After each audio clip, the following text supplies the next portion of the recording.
Good evening to everyone, and we have a few of our faithful disciple members along for the ride as we're Zooming this, and you are now tuning in perhaps as you view the recorded version. And we're compacting things and putting it together in such a way that, oh, here comes Les now. We're putting it together in such a way that it shrinks both the content of the classes, but also shrinks the nature of the course in its entirety. So we say hello to Les and Sheila. We're getting started here now. We're studying chapters 5 and 6 today, and when we get going, we'll then study a little bit about God's will, because we're going to start to see God working his will out as people continue to, how shall I say, blow it, continue to make a mess of it. And so that will be our project for tonight. Les, you had your hand up. Did you want to say something? Okay. No, I'm having computer issues. Some computer trouble. Late getting in here tonight. Okay. Well, we'll go on. Yep, I think my battery. Okay. So let's take a look at number 5 as I share that with you, and then as we work on it, we will come back and get the answers to the questions. I give out worksheets to all the students who are doing this online. And folks at home, if you're watching the recorded version, if you want those worksheets, you have to let me know so I can send them your way. But we're on lesson 5, the rebel people.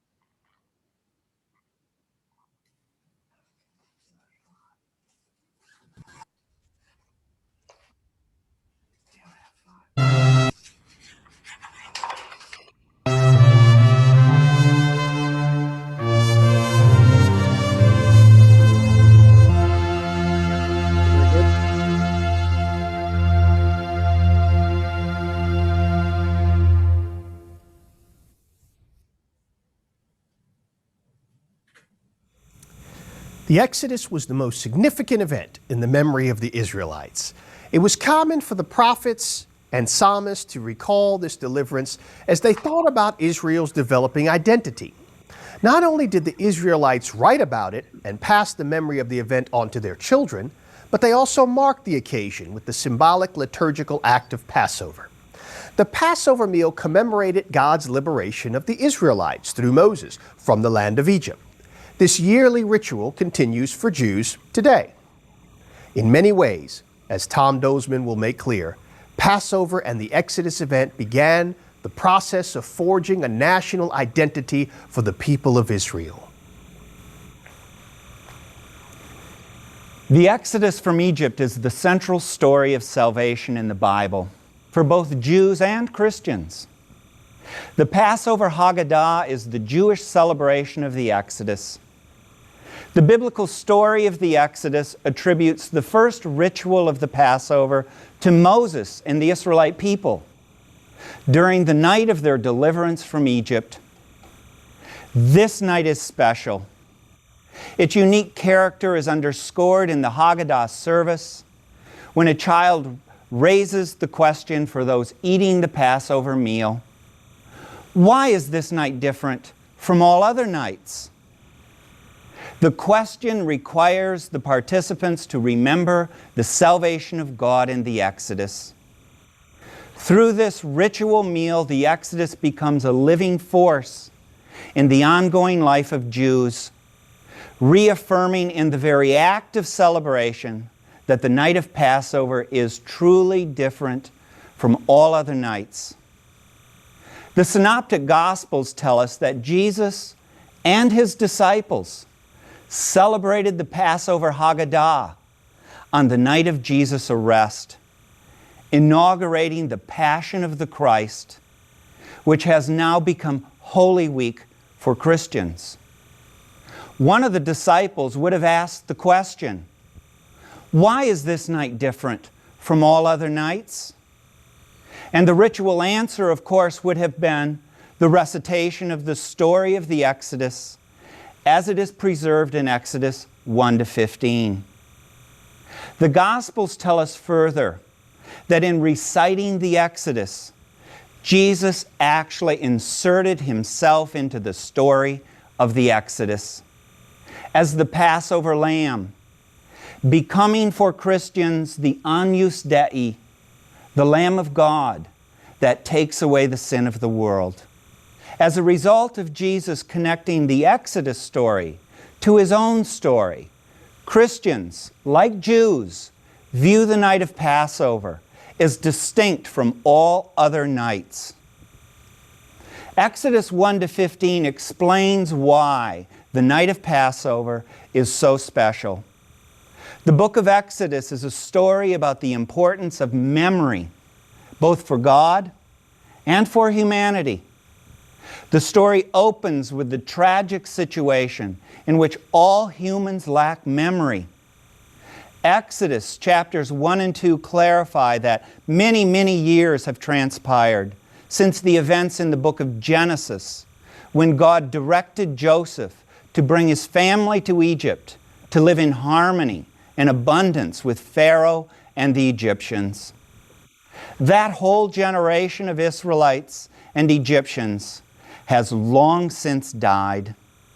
And those now living in Egypt have no memory of God or these past events, no rituals celebrating God's salvation of Abraham, no memory of Joseph's heroic role in Egypt.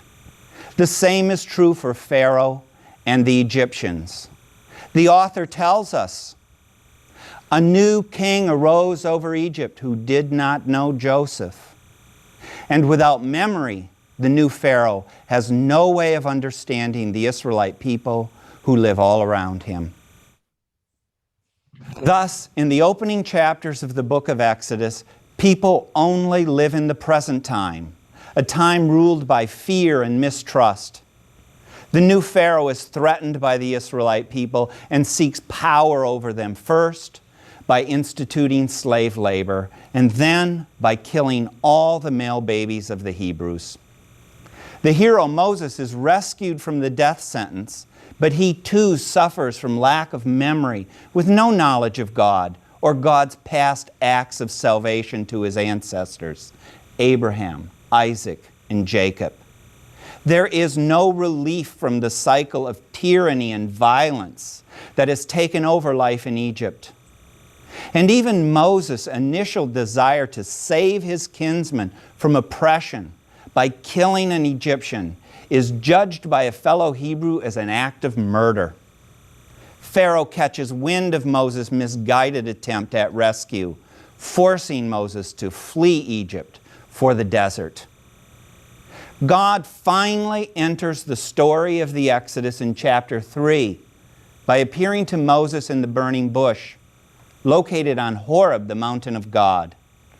God's opening words to Moses are a formal introduction, described as a divine self-revelation. I am the God. But this is not all that God reveals to Moses through the burning bush. God combines the divine self-revelation, I am the God, with memory. I am the God of your father, the God of Abraham, the God of Isaac, and the God of Jacob. God not only reveals the divine character to Moses, God also introduces memory and tradition to Moses, recalling the past promises of salvation to his ancestors, which play no role in his life. The divine appearance to Moses continues throughout chapters 3 to 7. The extended introduction of God to Moses indicates that the story of the Exodus is a story about God's memory, not human memory. The opening chapters of the book of Exodus underscore that God's memory is permanent. It remains active even when human memory fails. The writer of the book of Exodus states, God heard their groaning, and God remembered his covenant with Abraham, Isaac, and Jacob. Divine memory prompts God to fulfill past promises, even when humans are no longer aware of them. The ancient Israelites, Moses, and Pharaoh may be trapped in the tyranny of the present time, but God is not. The Exodus is a story of divine memory and action. Memory forces God to enter human history, to save the Israelite people from slavery and death, and to create a new future by fulfilling past promises to their ancestors. Exodus 7-14 narrates the conflict between God and Pharaoh over the fate of the Israelite people. God demands the release of the Israelite people. Pharaoh resists, stating, "Who is the Lord that I should heed him and let Israel go? I do not know the Lord, and I will not let Israel go." The arrogant response of Pharaoh sets the stage for an epic battle in which the weapons of war are the forces of nature, described as the plagues. God assaults Pharaoh with 3 cycles of plagues. Each cycle contains 3 plagues, and the cycles increase in intensity as they progress through the elements of nature, including water, land, and air. The plagues are intended to demonstrate the power of God to Pharaoh, persuading him to release the Israelite people. The continued resistance of Pharaoh leads to the central events of the Exodus in chapters 12-14. They too consist of 3 actions which further explore God's power over creation: the plague of darkness, the death of the Egyptian firstborn, and the destruction of the Egyptian army in the Red Sea. The focus, however, goes beyond the natural elements of water, land, and air to the most primordial features of creation: light and darkness. These opposing forces penetrate to the very core of creation. God proclaims in the book of Isaiah, "I am the Lord, there is no other. I form light and create darkness." The primordial character of these elements indicates that the plague of darkness in the unfolding drama of the Exodus is not a story about the night as opposed to the day. It is rather a story about the absence of light altogether. The plague of darkness is more like a black hole in space, where light is not simply absent, but consumed. Light, the primordial element of creation, is taken away in the plague of darkness. And this is the setting for the subsequent events of the Exodus. Why is the night of Passover different from all other nights? Because Passover takes place at the darkest moment, midnight, on the night when light itself is consumed. The scene is filled with foreboding, so much so that the darkness acquires its own personality, becoming a force of death at midnight, described as the destroyer. It penetrates every Egyptian home, killing firstborn children, the very essence of family life. But wherever the blood of the Passover lamb is placed on the doorframe, that home is inoculated from the plague of death. The blood is like a light able to turn darkness away.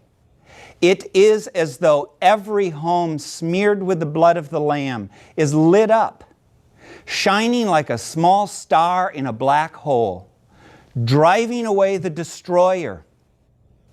The firstborn survive the ordeal, and the survival itself creates memory, which makes possible the question, why is this night different from all other nights? The survival of the Passover night is not the whole story of salvation in the book of Exodus.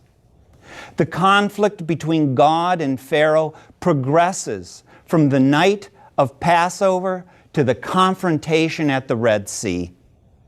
Pharaoh continues to resist God's claim on the Israelite people. He gathers his army one last time and pursues the Israelite people through the night to the Red Sea, where the power of God over nature again takes center stage. God splits the Red Sea in two, allowing the Israelites to walk through the sea on dry ground. Pharaoh also sees his opportunity in this event, and he enters in pursuit of the people. But then, just as light returns to the story at the very break of day, God drowns Pharaoh and his army in the Red Sea. The biblical author describes the night of Passover as the night of vigil, in which God provided protection from death through the blood of the Lamb. Those who survived the night of vigil also experienced the salvation of God at dawn, when Pharaoh and his army were destroyed in the Red Sea. The question in the Passover Haggadah, why is this night different from all other nights, can only be asked by a survivor of the vigil. The question creates memory for those who observe the Passover. And this sacred memory must be passed on from one generation to the next. The Passover Haggadah also creates hope, since the recounting of the past salvation of God also leads to a future vision, when all evil will be destroyed like Pharaoh and his army in the Red Sea.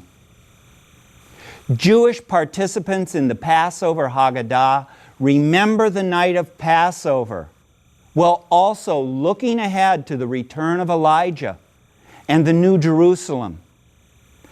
Christian participants in Holy Week undergo the same process, recalling the Passover of Jesus on Maundy Thursday and the final defeat of evil at dawn on Easter Sunday. In remembrance of these things, the Exodus remains a living force in the lives of Jews and Christians.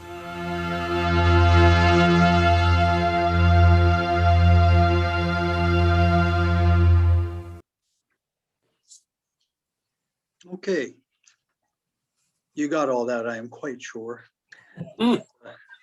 We'll do our best to sort it out a little bit. I asked the question in the worksheet, what do you make of the fact that Dr. Dozeman says that the Exodus is the central story of salvation in the Bible? That's a bold statement in some respects, because where do we as Christians locate the salvation story? Easter.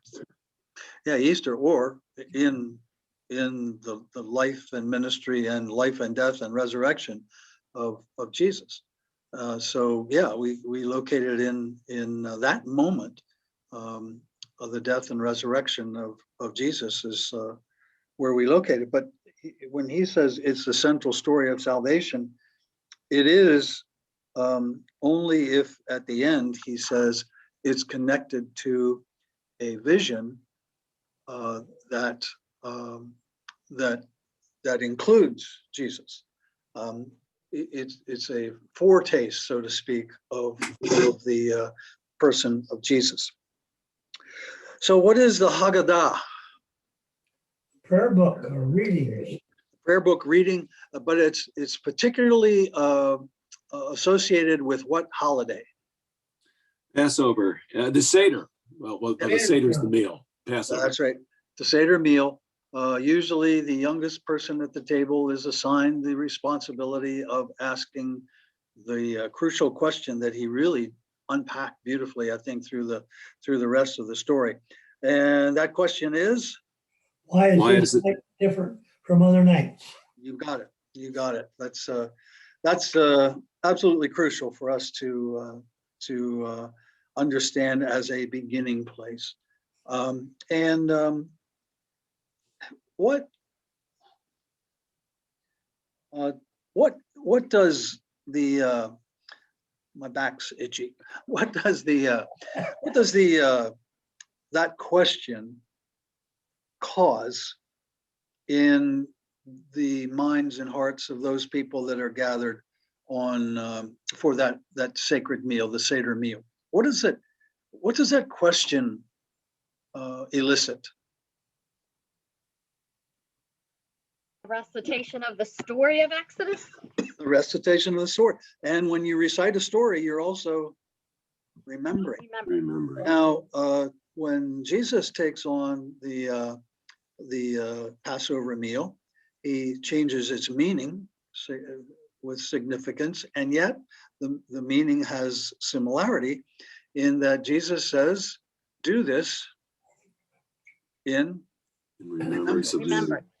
So we as a Christian people with the bread and cup, we are celebrating the remembrance of Jesus' life, death, and resurrection. And so that's the purpose. That's the purpose of the Passover in the Hebrew faith. In Jewish faith.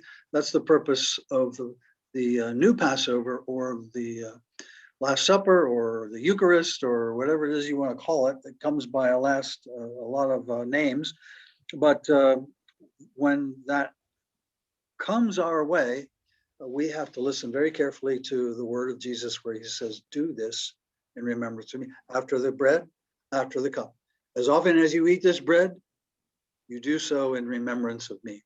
Drink this in remembrance. And so we have this as a very similar task as the Jewish folks do when they're celebrating the Passover meal. That gets into the next question. What do we call it? How did Jesus change the name or the meaning of it? Well, we already talked about that. The Passover, well, it was the last plague, last visitation of trouble upon Pharaoh, and all of the firstborn children of the Egyptians then died, including the firstborn of cattle and so forth. The only ones that were spared were those who did what? What did they do? Spread the lamb's blood on the doorpost. Okay, and this lamb was sacrificed for the purpose of the Passover. And so that blood from the Passover lamb sprinkled on the doorpost becomes the crucial element. And the meaning then is changed when Jesus does what? He inserts himself as the once and for all Passover lamb. So no longer is a sacrificial cult necessary, as they find Jesus the first, or the perfect sacrifice. There's no lambs needed to be killed anymore. You were going to ask, Walt? No, Okay. I didn't have a question. Okay, good. Then in the next question that I pose, in Exodus 1 and 2, Dr. Dozeman says that we become clear that many years have gone by. It's estimated that between the time of Joseph and the time that this is all going on, there's around 400 years passing. Now, just remember, they didn't have library, their libraries were limited. Also remember the literacy rate would have been way down. They didn't have videotape to roll. So you have to put yourself into that era, so to speak. And when you imagine 400, our nation isn't even 400 years old. So when you imagine 400 years passing by, what is the problem with that? What can occur because of that passage of time? They have to keep retelling the story. That's right. If it's not retold, what happens? Forget. People forget. Forgotten. And that's what's going on here. Everyone over the passage of, let's just say 400 years, everybody forgets. Everybody forgets who Joseph was. I mean, here's the guy, a Hebrew, who was second in command under Pharaoh, and everyone has forgotten him. Everyone has forgotten him. Everyone, if they're forgetting Joseph, then they certainly are going to forget the three other characters known as the patriarchs. Who are the patriarchs? We begin with, I'm sorry? Jacob? Well, he's third. Abraham, Isaac, Jacob, and Isaac. Joseph. Abraham, Isaac, and Jacob. And Joseph is one then of the 12 tribes that eventually return from Egypt, which introduces a whole other segment of history. So there's no connection to the patriarchs, there's no connection to Joseph. Everyone is forgotten. Pharaoh is feeling threatened by this group of people that seem to live in one segment of his kingdom. And so what does he do to the Hebrews? Enslaves them. That's job one. Enslave the Hebrews, put them to work, hard labor, hard labor. What else happens because of his feeling of being threatened?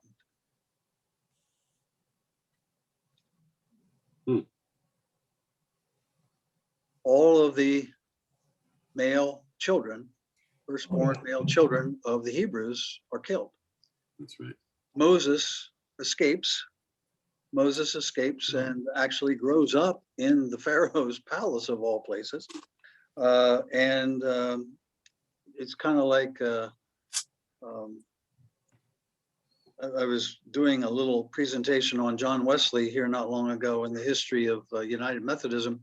And in that history, John Wesley, at age 6, the house in which they lived in Epworth, England, caught on fire.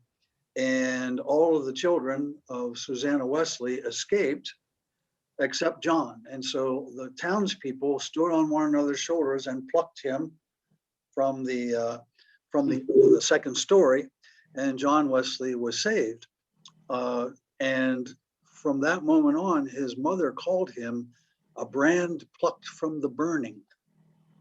And what that meant was, for John Wesley, what that came to mean was that he had been saved for a purpose, but he didn't know what that purpose was yet. And so his life, as it unfolded, was kind of a life in search of the purpose for which he was saved. Moses, let's look at it from the similar perspective. Moses was saved by the wisdom of his mother.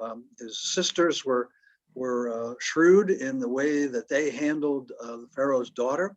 And all of the consequence is Moses was saved, but he wasn't sure why. He wasn't sure why.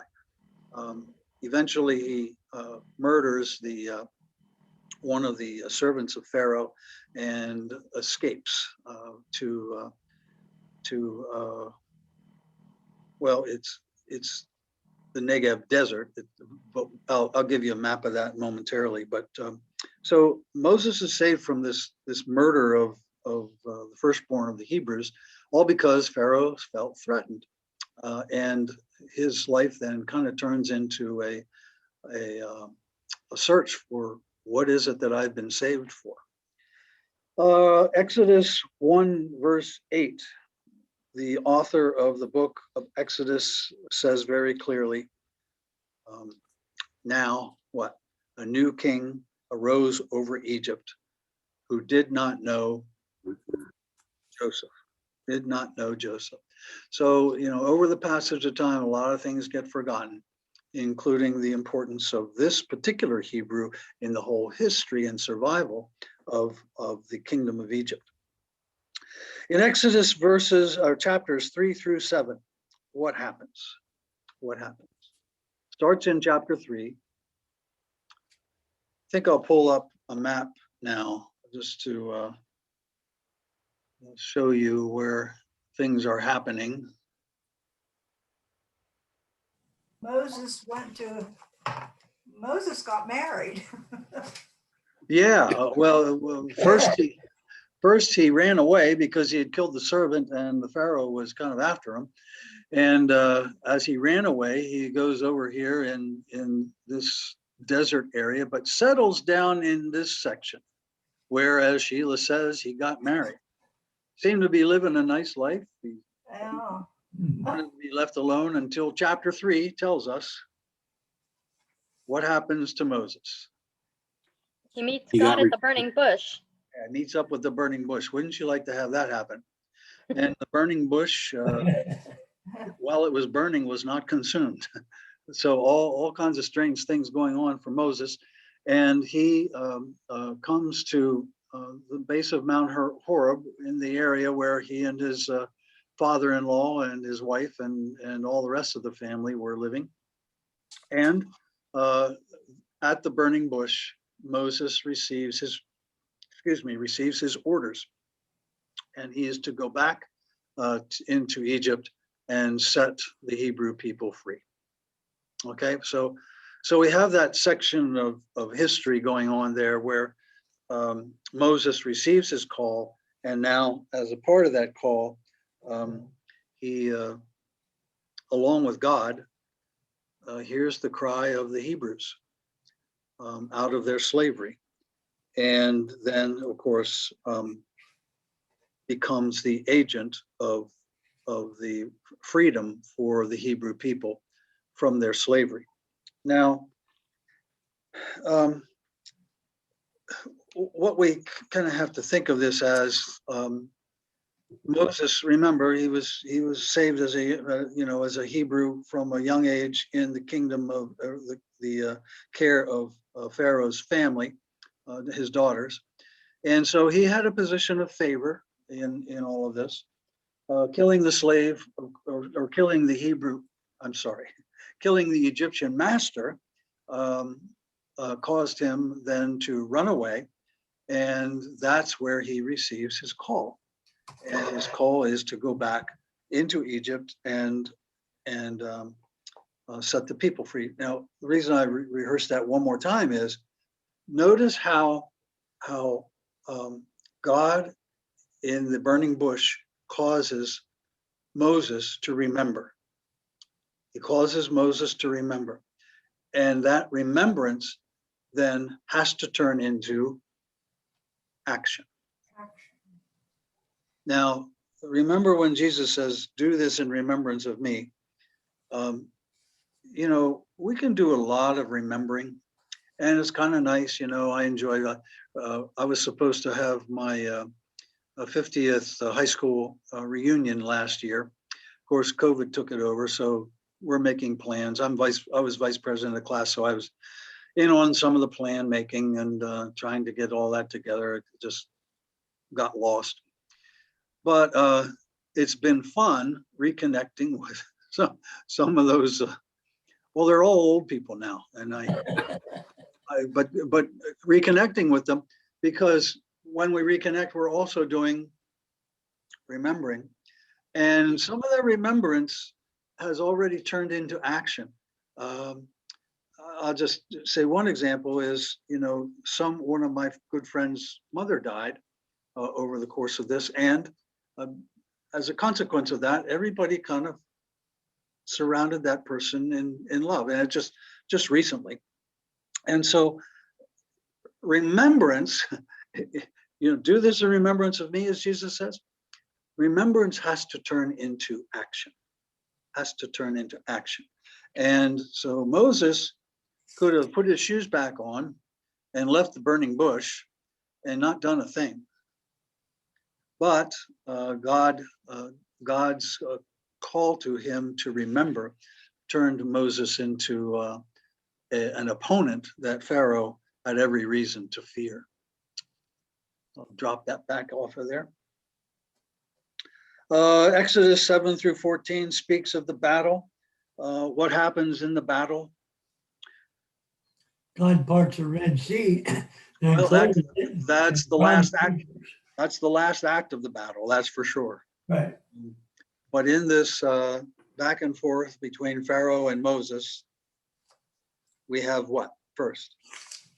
What was it? The snake? Well, we don't have to go episode by episode. But he throws his staff down and it turns into a snake. And Pharaoh said, "That's nothing. My magicians can do that." And somehow or another they did it. But then the stakes get higher, and there's all the 9 plagues are visited upon Egypt. All kinds of crazy things begin to happen, and Moses is God's agent in this, and wants these to be the means by which Pharaoh would agree to let the people go, because Moses is showing God's power. But Moses, or the king, or Pharaoh, is noted for, and this is found in Exodus 7 through 14 a lot. What is Pharaoh noted for in all of this back and forth of plagues? Well, it was kind of stubborn. Stubborn. Yeah, I think it's labeled hardness of heart. And the only thing finally that softens up Pharaoh's heart is the 10th plague, so to speak, or the Passover. And Pharaoh loses his own son, firstborn, and along with his own, then the rest of Egypt is in brutal mourning. I mean, we can't even begin to imagine what that must have been like. But that causes Pharaoh to finally release the Hebrews, and a vast crowd begins to prepare to leave Egypt for the promised land that Moses is going to lead them toward. So through the contest, the power of God is demonstrated, and as Les has led us to it, the final straw is, Pharaoh's heart gets hardened again, and even after the Passover loss of the sons, even after that, his heart is hardened again, and gathers his army, and they're in hot pursuit of the Hebrews, pin them up against the Red Sea, and God delivers them as Pharaoh's army is destroyed in the midst of the sea. Remarkable story, and part of the record that leads us to understand the release of the Egyptian or the Hebrews, but then also the direction of the Hebrews as they're headed toward what was the promised land, land first promised to Abraham, and so they return to the land of the patriarchs. Now, remember too, what they do when they get there is sort themselves out. We talked last week, I think, right, about how important genealogy is. Yeah. So genealogy is the determining factor as to what clan received which portion of the Holy Land. And you can look at maps. I didn't call one up, but you can look at maps having to do with where the families settled. Maybe I can grab one here during the next film clip, and I'll show it to you. But they settle in different areas, the 12 clans, and of course, during the early history, before Israel took a king, those clans were the form of governance. And we'll listen to the scriptures as they speak of the rise of the judges. Who were the judges? Well, they were the agents of Hebrew law or Hebrew organization before the king arose. The first king being Saul, then David, then Solomon, and then it all falls apart again. But these tribes settle all through Israel in what was the promised land. So we'll get into that in a little bit. Any other observations you made in that presentation that you need? Maybe you wrote a question down that you'd like to talk about. Anything else there that I may have missed or? Okay, I'm going to get us into a new share screen then of the next presentation, which is number 6. And if you'll hold steady with me.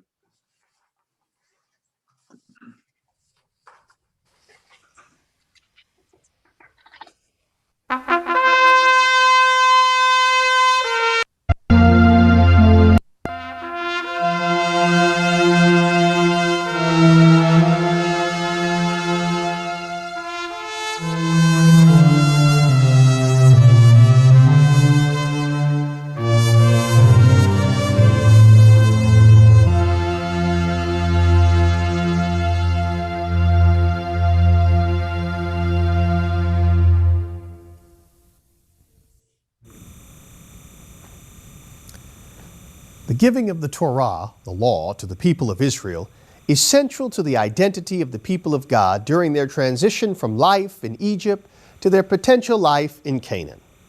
Under God's covenant, freedom came with responsibilities. Understanding this context for the giving of the law within the biblical narrative is key to allowing us to be more sensitive to the various regulations prescribed within the books of Exodus, Leviticus, Deuteronomy. Listen as Cheryl Anderson guides us through each of the and helps us understand how they should be viewed within this context. And listen in particular for the implications of these fundamental commandments for our own day and time. In the first chapters of the book of Exodus, the Israelites are slaves in Egypt and have cried out in misery. God has observed their misery and commissions Moses to lead the people out of Egypt and out of their oppressive conditions. God's work here involves not just taking them away from negative conditions, it also involves moving them toward positive conditions, toward the promised land, a land flowing with milk and honey. The journey from slavery in Egypt to freedom in the promised land does not occur overnight. There is a transitional period, time in the wilderness, and it is in this wilderness setting that God sends the law. That law is found in the Torah, a collective term for the first 5 books of the Bible. The Torah, along with 2 other sections, the prophets and the writings, constitute the Hebrew Scripture. The Torah is referred to as the law with a capital L. However, it should not be equated with the various laws found there, since the books of Genesis, Exodus, Leviticus, Numbers, and Deuteronomy contain more than just specific laws. These 5 books contain powerful narratives, and the particular laws are set within the context of those narratives. Consequently, it's best to think of the Torah as a body of instruction outlining God's relationship with God's people through both its narratives and its laws. In fact, the narratives tell us why we should follow the laws. In Exodus chapter 19, we're told that just before giving the laws, God tells Moses to say these words to the Israelites. You have seen what I did to the Egyptians, and how I bore you on eagle's wings and brought you to myself. Now, therefore, if you obey my voice and keep my covenant, you shall be my treasured possession out of all the peoples. Indeed, the whole earth is mine, but you shall be for me a priestly kingdom and a holy nation. Clearly, the laws are given as an essential element of the covenantal relationship between God and the people of God. Furthermore, according to the biblical story, God sends the laws after the Exodus. Obedience to God's law, then, is the people's response to God's miraculous and gracious deliverance on their behalf. When disparaging remarks about legalism are heard today, keep in mind that the law is an act of God's self-revelation, providing a way for the community of faith to know God and remain close to God, striving to be the priestly kingdom and a holy nation that God would have them become is what it means for the Israelites to live up to their covenantal responsibility. From this perspective, the Torah shapes their identity as the people of God. Within the Torah are three major law collections: the Book of the Covenant, found in Exodus, the Holiness Code, found in Leviticus, and the Deuteronomic Law, found in Deuteronomy. However, according to the biblical narrative, the 10 Commandments, also known as the Decalogue, are given before these other laws. Rather than being the kind of law used in a judicial system, the Decalogue offers policy statements or general principles concerning the requirements of an existence in relationship with God. We are so familiar with these brief statements that we assume we know what they mean. We may know the letter of the law, but do we understand the spirit of the law, the underlying rationale for the law? On closer examination, we might find that the 10 Commandments can be applied more broadly in today's world than we ordinarily think. For instance, the first commandment against having other gods means having an exclusive relationship with the God of the Exodus. But the spirit of the law further challenges the faithful to not have any other priorities, such as earning more money or any allegiances to groups or communities that take precedence over their commitment to God. The second commandment's prohibition against creating idols has been interpreted to mean having no physical representations of God. But more fundamentally, this commandment asserts that God cannot be a human creation. We cannot write up a list of divine attributes or qualities, no matter how long it might be, and feel that we have arrived at the totality of God's existence. We have to respect the ultimate mystery of the divine nature. The intent of the commandment against taking the Lord's name in vain seems to be the banning of profanity. More accurately, though, as the verse is translated in the New Revised Standard Version, it is a prohibition against the wrongful use of the Lord's name. So the third commandment forbids claiming God's name and power for our own selfish purposes. The commandment to remember or keep the Sabbath calls to mind God's own pattern of activity and rest in creation and emphasizes the need for balance in daily life. We need to work, but our lives must be more than endless ambition and productivity. We should make time to nurture relationships with God and with those around us. And as the fifth commandment tells us, one of the most important relationships to nurture is the one with our parents. Traditionally, we think of biological parents as those who should be honored, but today, blended, adoptive, and extended families should be included as well. The spirit of this commandment, however, would have us treat with dignity and respect not just the elders in our own families, but all of those in our societies who are no longer part of the workforce. The commandment against killing is absolute in form, but not in practice, because the taking of human life through war and capital punishment does occur in the Torah. Consequently, there remains a degree of ambiguity about the interpretation of the sixth commandment in today's context. At the very least, this prohibition means that human life is precious and should never be taken lightly or without serious reflection and deliberation.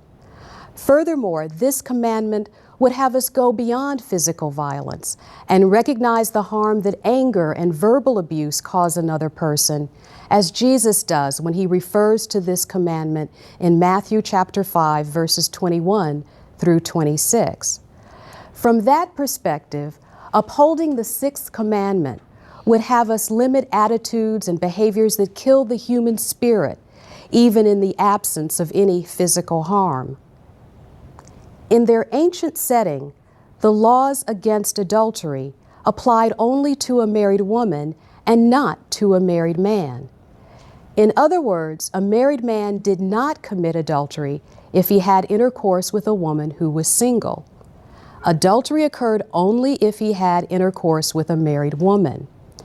Today, these laws are reinterpreted in the community of faith, and their application is extended to cover both married men and women. As a result, the seventh commandment emphasizes mutual responsibility, faithfulness, and commitment within relationships.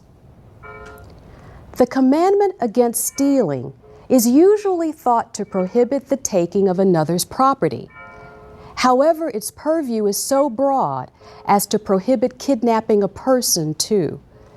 Consequently, the spirit of the eighth commandment condemns depriving others of their property or of their ability to live their own lives to the best of their abilities. According to the ninth commandment, bearing false witness, telling a lie in judicial proceedings, undermines the integrity of a community's institutions. Indeed, telling the truth is so important to the life of a community that underscoring the need for the truth in all areas of one's life is a reasonable extension of the commandment. Finally, the commandment against coveting is usually thought to cover the things that another person possesses. But the harm caused by coveting one's tangible assets is also seen when another's intangible qualities, such as fame or prestige, are coveted. In fact, coveting is a damaging emotion precisely because it can lead to lying, stealing, cheating, and even killing, all of which are prohibited in the Ten Commandments, and examples of which are found in the narratives of the Torah. According to the Jewish rabbinical tradition, there are 613 laws in the Torah. The Decalogue is only a small percentage of that total number. Nevertheless, the significance of the Ten Commandments should not be underestimated. Their basic precepts are repeated in the Covenant Code, the Deuteronomic Law, and the Holiness Code that follow.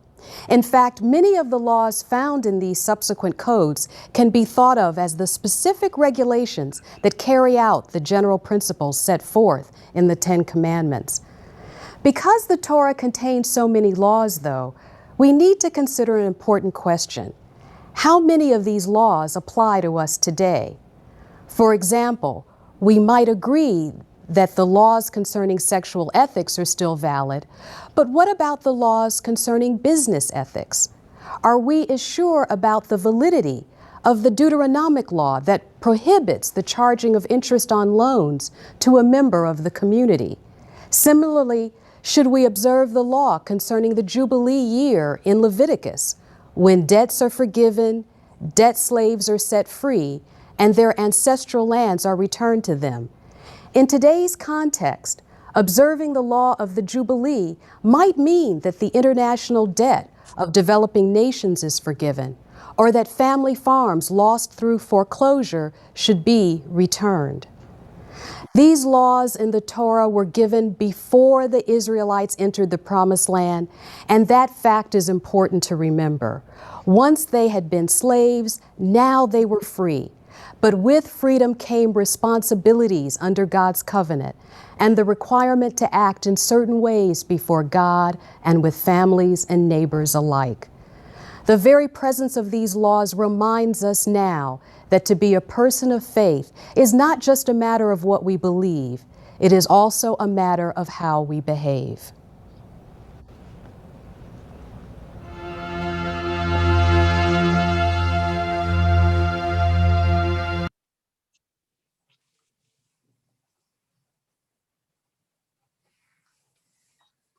Okay, we're back again. By the way, this professor was from the seminary I attended out in Evanston, Illinois at Northwestern University. And so I'm proud of her, So with freedom comes responsibility. What is our responsibility? Obey the law. Okay, obey the law. That's it. Obedience is our responsibility. So the Exodus has occurred, and the first opportunity to enter the promised land is rejected. They now find themselves in a transitional time. It should not be traditional, it's transitional. And in this transitional time, the Torah evolves. What is the Torah? First 5 books of the Old Testament. Okay, has another name. Did you catch that? The law? Well, it's the books of law, but not all of the books contain law. So we have you have to watch that, but they are often referred to as the books of law, known The as covenant codes? What's that? The covenant code, is that it? Well, they sometimes refer to it as that, although that's more with relation to the 10 Commandments specifically. It's also known as the Pentateuch. Oh, The Pentateuch. Yeah. 5 books, so to speak. So that's just another name for it. So what does Moses tell the people in chapter 19? Anybody catch that one?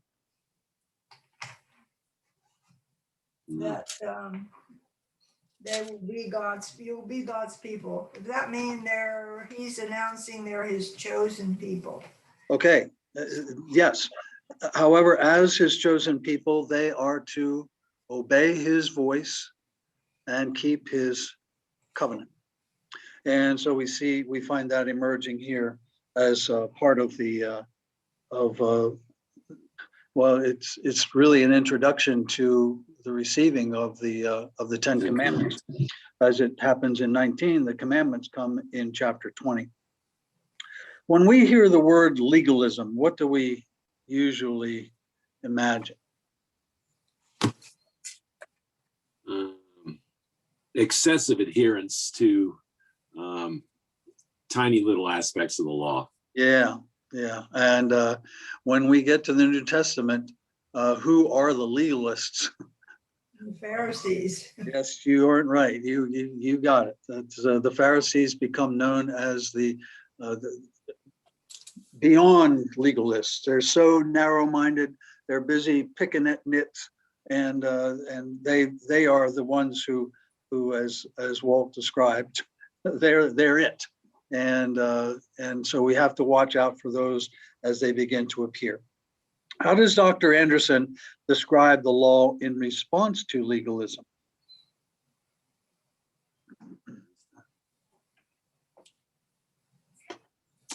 I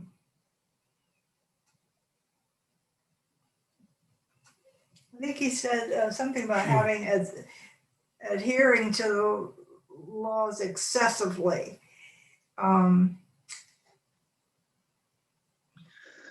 Okay, yes, that would be what legalism is. However, what we're looking for is when God gives the law to Moses, he's not doing, he wants the people to keep the law. There's no question about that. But he's also, in giving the law to the people, revealing himself. And so when we think of the law as God revealing himself, then what he really is after is the people's response to keep the law, to keep the covenant, to be obedient. And where it goes off the rail is, and I'm going to show you this in a few moments. We're going to look at something that sends it off the rail, is when legalism emerges rather than keeping the covenant, rather than being obedient people to God himself. So keep that in mind. Moving against getting noise. Are others getting noise? Yes. That might be my computer fan. It's kind of loud. Okay. It's like a humming noise in the background. Yeah. That's my computer fan. I'm sorry. Okay, that's all right. Oh, you Okay, fixed I it. fixed it. You fixed it. So we have the law over and against legalism. Just remember that the two don't necessarily go together. Okay, that's where we're after. There are three legal codes that are delivered. Exodus is the Covenant. Covenant code, covenant. Leviticus is the book of holiness, code of holiness. holiness code, yeah. And then Deuteronomy is the Deuteronomic Deuteronomic law. law, the Deuteronomic law. So those are the three different legal codes that emerge, and you'll be getting into that a little bit in next week's readings. But first, in Exodus 20, we have what's called the Decalogue. Essentially, this is the heart and soul of the covenant law. Now, I don't want to spend too much time on this because we could, each one of these deserves a sermon, and I don't have any ready to go. So what I would like you to see is the first 5 have to do with relationships. Okay, the first 5 have to do with relationships. The second 5 are very much prohibitions and take a different turn than the relationship laws. The first 5 are positive, the second 5 are negative. In other words, do this, and then when you get the number 6, don't do this. Okay, so I want you to definitely see that. First 5 are relationship, second 6 are prohibition, or second 5 are prohibitions. So have no other gods before me. What commentary did she add to that? Not to have other priorities. Right. No other priorities other than God. And she mentioned a couple priorities. Organizations, clubs. Yep.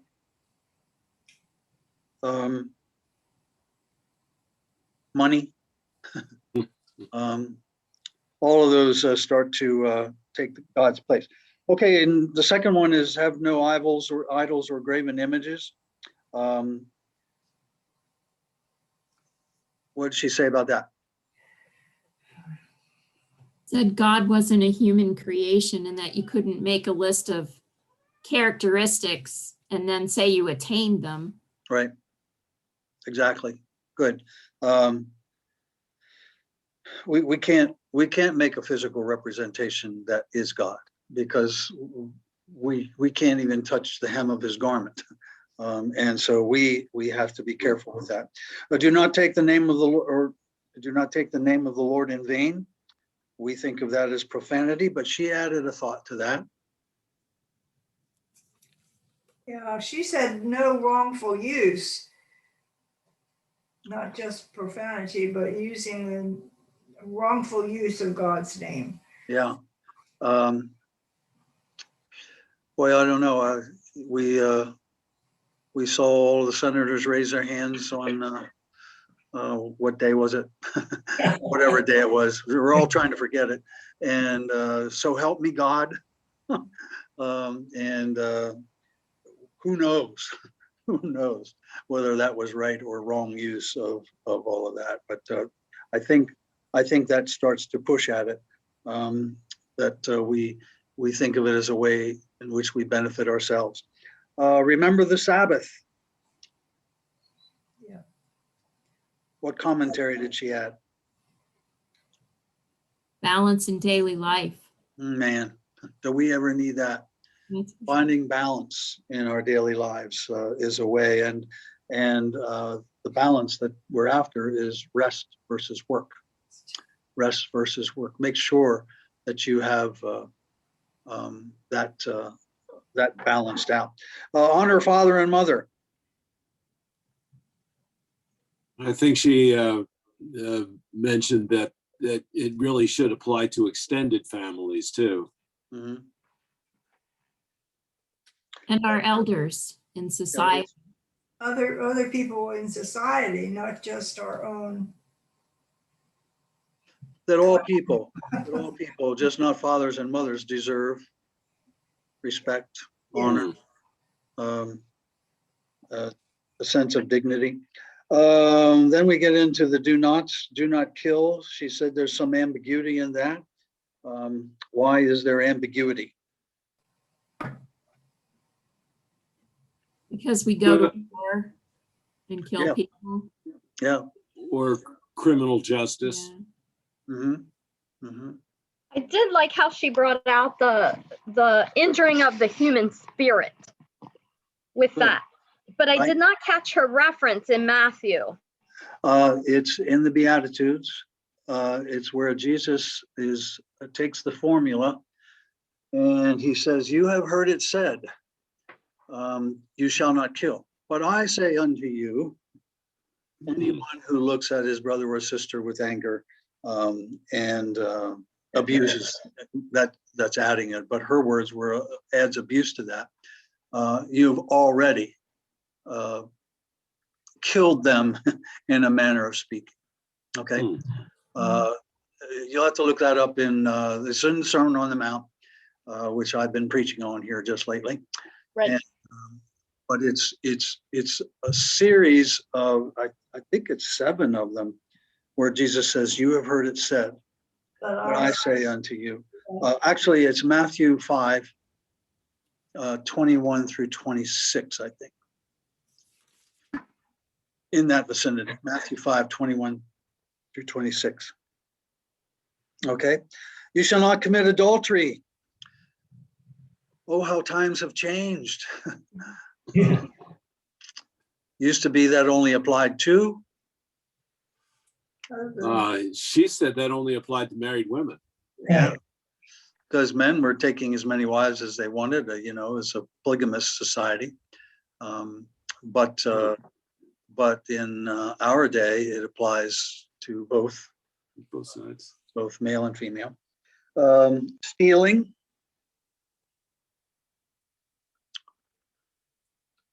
She's Both property, saying, yeah, go ahead. both property and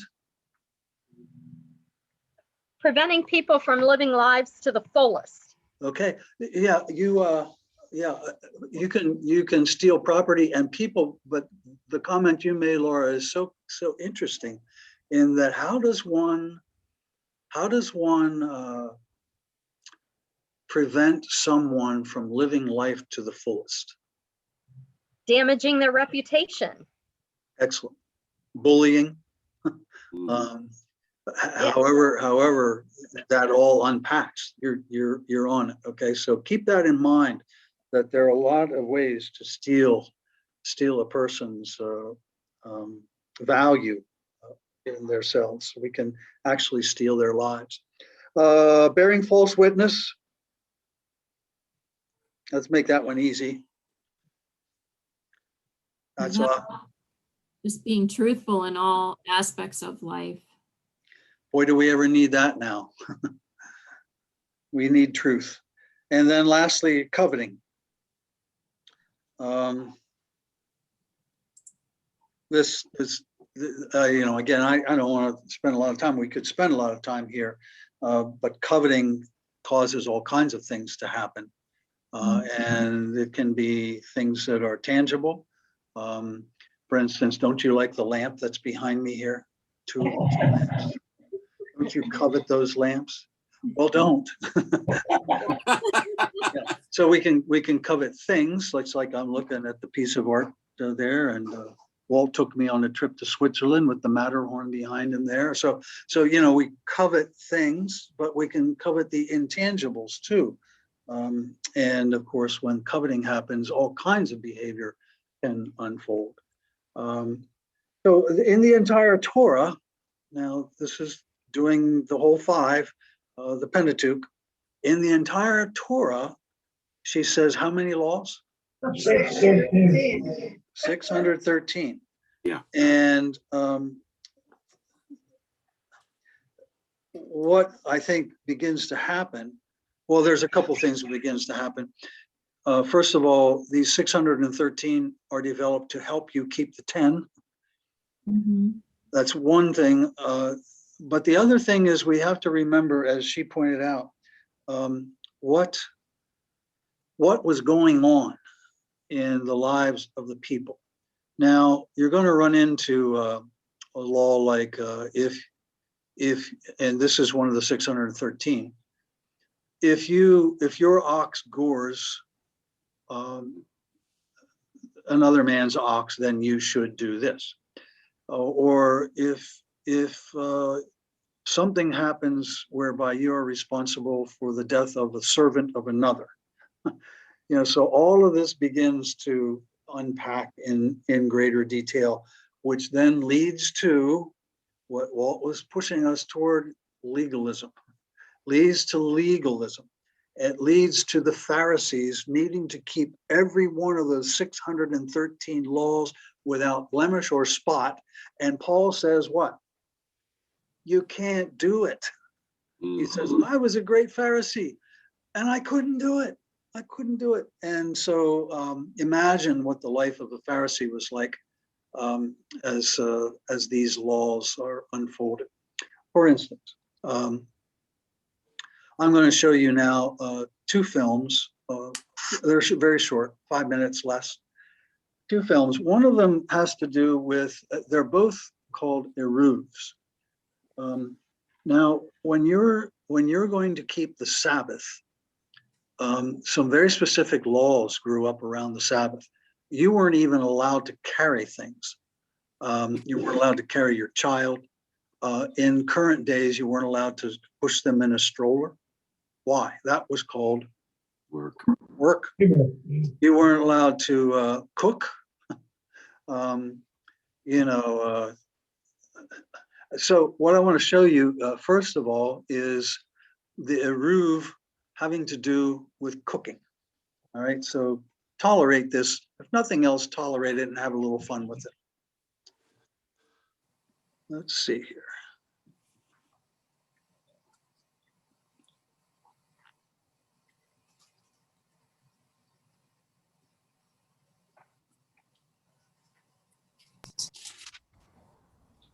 Okay, this is the Jewish law around. Now you have to remember there are all kinds of Jewish sects these days, and it has to do with the more conservative aspects of Judaism. And so this one is having to do with the preparation of food so that you don't get caught cooking on the Sabbath. Okay, that's kind of what we're looking at. Just have fun with it. Don't worry about taking notes or anything. Just have fun with it. Amongst the 39 prohibited activities on Shabbat, many pertain to food preparation, from trapping and shechting, or planting and harvesting, through threshing, winnowing and selecting, to grinding, kneading and cooking.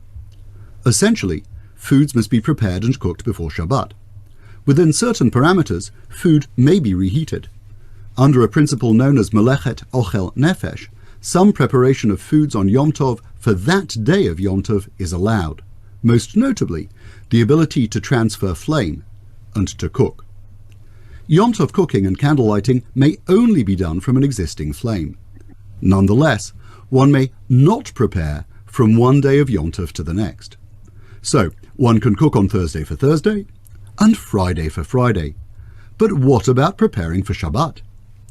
To allow dedicated and hot Shabbat food, rather than just cold Yom Tov leftovers, the rabbis established an Erev Tavshilin, or combining of cookings. In the words of the Ravad, the great 12th century Provençal rabbi, we combine the culinary needs of Shabbat with the culinary needs of Yom Tov to make them together. With an Erev Tavshilin, given that one has already commenced one's Shabbat preparation ahead of Yom Tov, one may continue to cook and bake for Shabbat on Yom Tov, just as one can cook on Yom Tov for the day itself. Ideally, an Erev should be prepared in every household, often, but not exclusively, by the person or even each person who lights the Shabbat or Yom Tov candles. 2 pieces of food are required. One must be cooked, and the other is conventionally baked. The traditional examples are egg or fish as cooked foods, and bread or matzah as baked. For Pesach, please use matzah. Ideally, the foods are complete, meaning they are whole and can be eaten as is. Ahead of Wednesday sunset, or Thursday in Israel, on occasions where there's just one day of Yom Tov before Shabbat, the foods should be set aside together or given to someone to hold together, and the bracha and declaration recited. Baruch atah Hashem Elokeinu melech haolam, asher kidshanu b'mitzvotav v'tzivanu al mitzvat eruv. Blessed are you, Lord our God, King of the universe, who has sanctified us with his commandments and commanded us concerning the mitzvah of eruv. Bahadein eruva yehei share lana la'afuye u'levashule u'la'atmune u'ladluke shraga u'takana u'lemebad kol tzarkana miyom atava l'shabta lana u'lechol Yisrael hadarim ba'ir hazot. The Aramaic declaration may be read in English. With this eruv, may we be permitted to bake and to cook, to insulate, to light a flame, to prepare and undertake anything necessary from Yom Tov to Shabbat for ourselves and all Israelites living in this city. The set-aside eruv foods ought to be eaten on Shabbat. Some have the custom of using the baked food for hamotzi and the cooked one for Suda Shlishit. Stressing the importance of the eruv, some authorities hold that without an eruv tavshilin, one may not even light Shabbat candles. However, as you can see from the language of the declaration, the ambit of the eruv extends to others. Accordingly, the local rabbi's or gadol's eruv also covers his community, and this may be depended upon if one has forgotten to make an eruv of one's own. Some poskim allow this leniency just the once, and all are agreed that one should not become habituated to it. The word eruv is related to arevut, as in the expression Kol Yisrael arevin ze lezeh. Every Israelite has responsibility for each other. As we head into this somewhat strange Pesach, my appreciation to all who volunteer in the community. As you look out for others, may Hashem look out for you and yours, with blessings of health and happiness. Wishing you a Chag Kasher v'Sameach.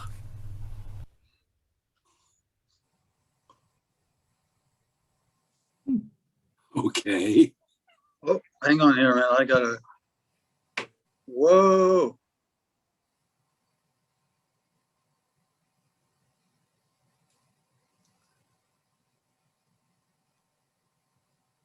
Hang on here a minute.